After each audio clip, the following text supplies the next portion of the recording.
in this one, we are going to hit that head on, because what it is, it's like a veil, and the tongue is like a gatekeeper for holographic breathing, or what we're doing in holographic breathing, to access the brain cells, and for the brain cells to actively start breathing intrinsically themselves.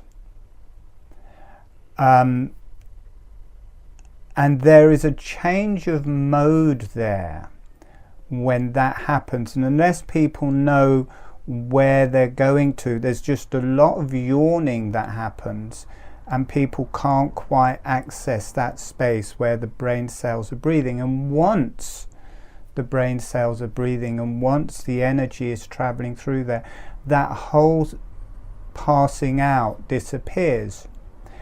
But what there is there in its place is a conscious dream state, accessing our mind or our brain in a way that we're not used to, in a way that it is circumnavigating the intellect. And it's not an area of the brain and how we use the brain that we're used to. Now, we are going to go into that in the second half. In the first half, I'm going to teach you a way of the brain cells breathing and activating the brain cells in a way that it doesn't bring up this dream state and people kind of passing out. And then in the second half, we will go into that and open up that space of the energies, how it works through the tongue and how it works through the brain, to open up that space and to really bring a deep healing to that area. And what I've called, I don't know if it's correct, I've called it the female Kundalini, because it feels feminine. And often in holographic breathing, there's a male side to things and there's a female side to things. And often the female side is hidden. There's like a veil. It's not apparent. The male side is apparent. The female side is not apparent. And for me, I've called this the female Kundalini, because there is a Kundalini that runs from the pelvis and the lower organs up the spine and through the brain. And this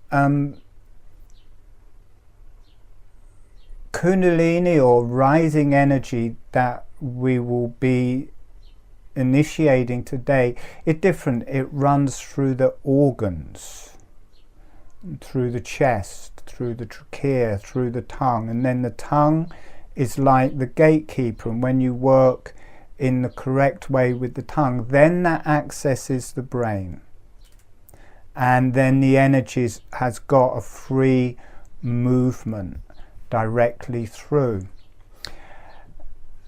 And this has been an ongoing teaching to me in holographic breathing, in how holographic breathing activates and brings the brain to life, and everything there, the intellect, the different modes of energies of the brain, the connection to the cranial fluid, the connection to the higher energies, how holographic breathing links that all up, initiates it in different ways, and connects it to the body.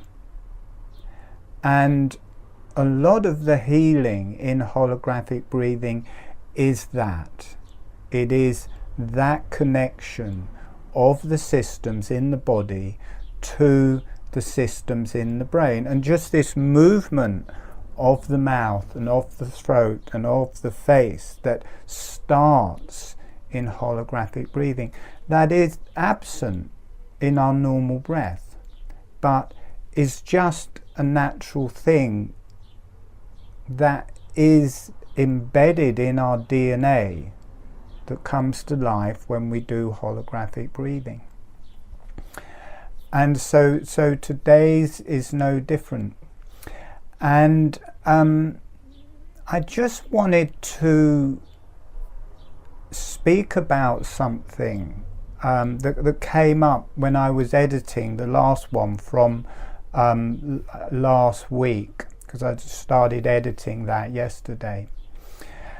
And a lot of people find it difficult to watch my videos because they go to sleep. You start listening, and you know, I joke and say I should be some kind of sleep therapist, because people listen to my videos and they don't actually get to hear what's there. They find it quite often find it hard to stay awake, and quite often just go to sleep or pass out. And I've always wondered about that, because it does make me feel like that sometimes when they listen to them, but normally I am just editing them.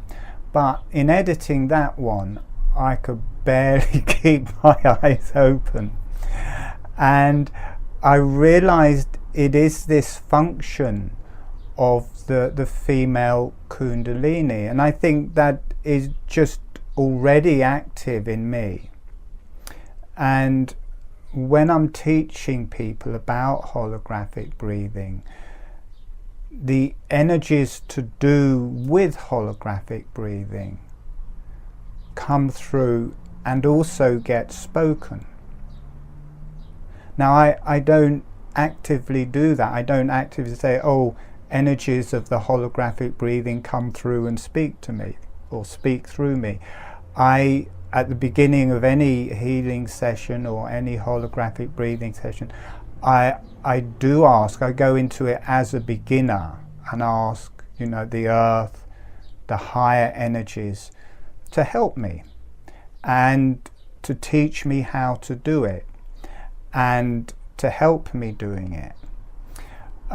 So I do that, but when I'm running these, I just find it suddenly easy to talk, and then suddenly half an hour or 3/4 of an hour has gone past. I'm not actively doing something, but I just think I'm so akin to those energies I don't even notice them, because I am being given the job to bring it through.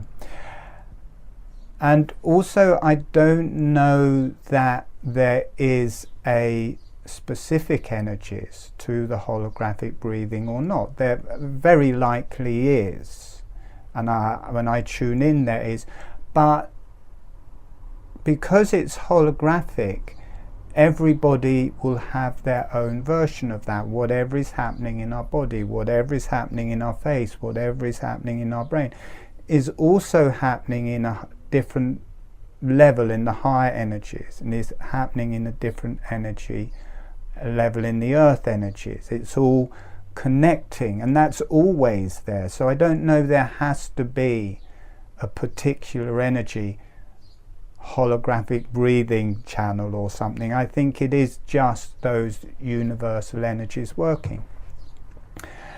And but editing that video, what suddenly changed it for me was I realized it was the energies of that particular group that were just hitting me strongly, and it was before any of the meditations. It was just me talking about it, and somehow in me giving the intellectual or the talk about it, that was initiating the energies, and I just had to let the energy go through my brain and through my brain cells, and instantly I wasn't tired anymore. As soon as my brain was breathing and working, then I wasn't passing out, and it was connecting to my tongue, and it was connecting to my organs, because I think that is what this particular webinar is about. But as a little bit of advice, because this may affect a lot, certainly I don't, probably not so much the people here, but from the feedback I get from a lot of other people, that people find it hard to stay awake when they're watching my videos. So if you ever want to watch my videos, what is a fantastic meditation is not to worry so much about the intellectual side of what I'm talking about, because quite often it's too much substance to take in all in one go. But allow your brain to start breathing, and your brain cells and the energy to go through your brain as you're listening. And listen, for me, there's something going on behind the words. It isn't so particular, isn't me per se. There's an energy coming through that isn't talking to the intellect, and you won't understand the information that is there. It's not on the same level as the intellect. It's like there's a different conversation going on behind the words.